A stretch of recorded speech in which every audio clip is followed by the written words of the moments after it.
Here we go. Success as a real estate agent. Put my glasses really quickly. Thank you. And here we go. On our very well way. Oh, these are kind of crooked. Back to the book. Toning it down. Themed bedrooms, those with wallpaper borders, sheets, pillows, comforters, and wall hangings that all match, are very popular for children today. The problem is that buyers walk in and can't see an alternate use for the room.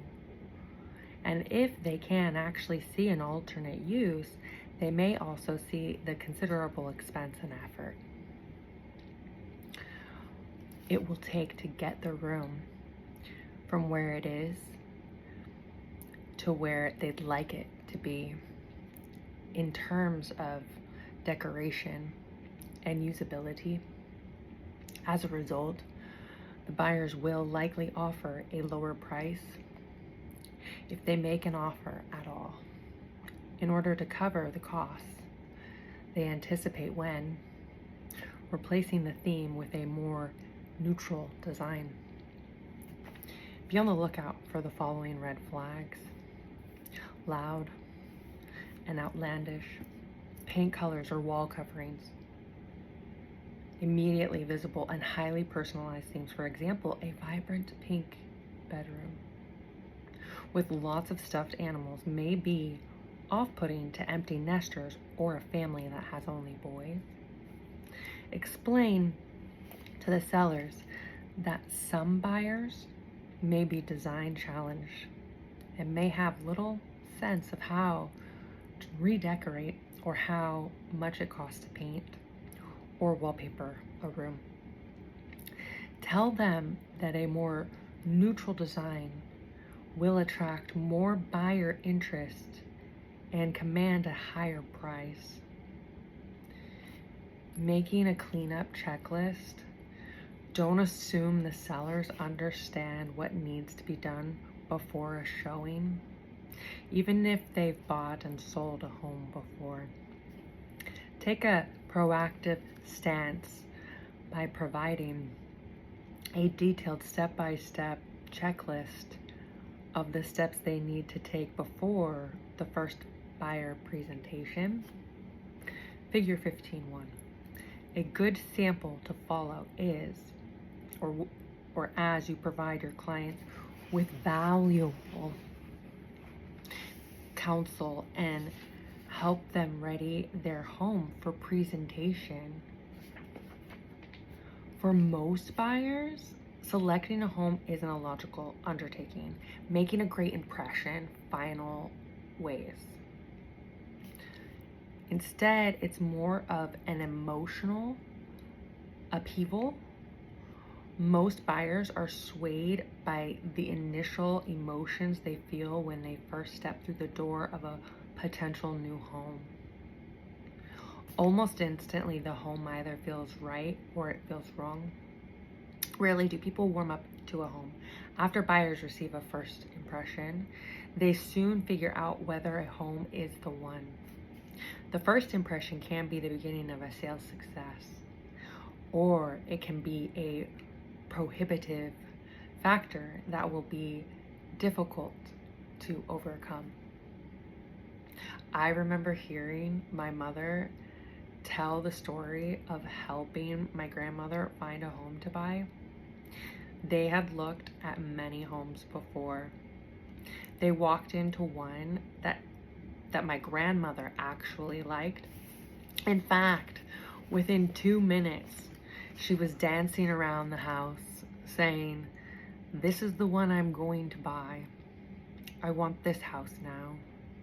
All logic went out the window the moment she found the comfort, warmth, and space for her large dining room furniture.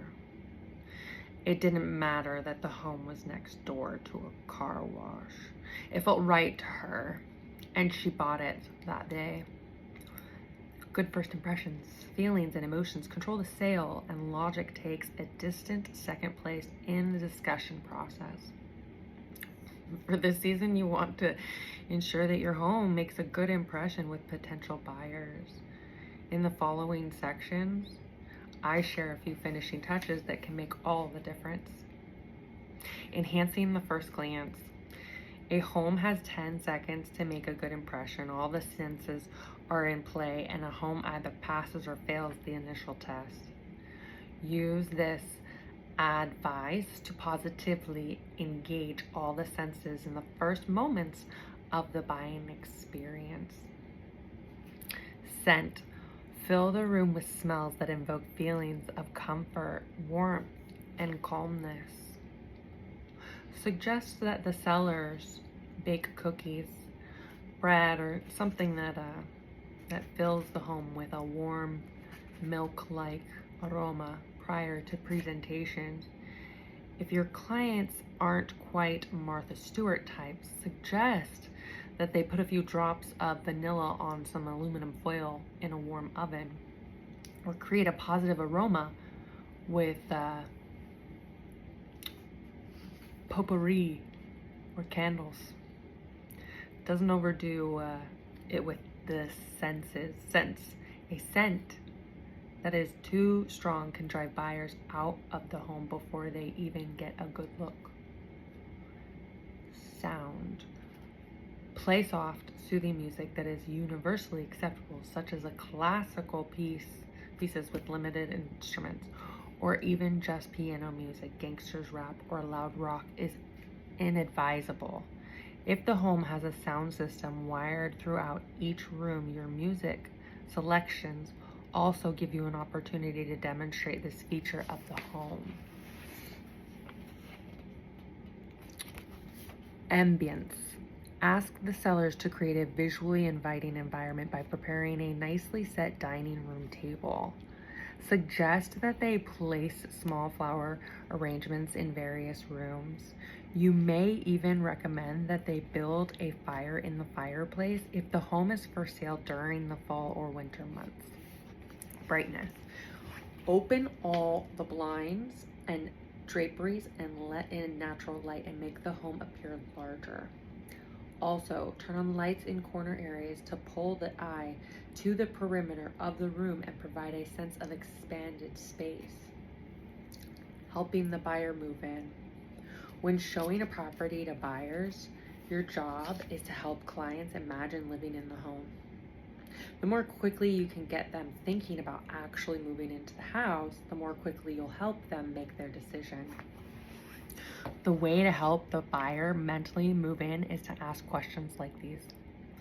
Would you arrange your furniture this way? Which of these bedrooms would be best for your child? Where would you place the swing set? How would your oval nook table fit in this nook area?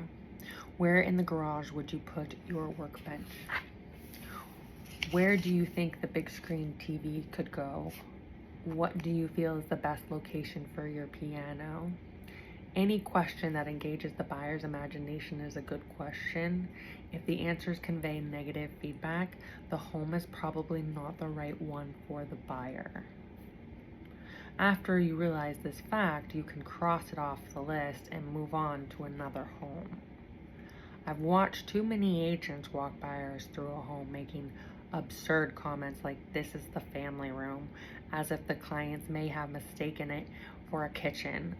Assume quite safely that buyers know which rooms are living rooms, kitchens, and bedrooms. They don't need an agent to tell them what's what, but they do need you to help them trigger their imagination so they can decide if the rooms are right for them. We're getting to chapter 16, so we're going to take a break. Take a break, and we'll be back later. Thank you for watching my show.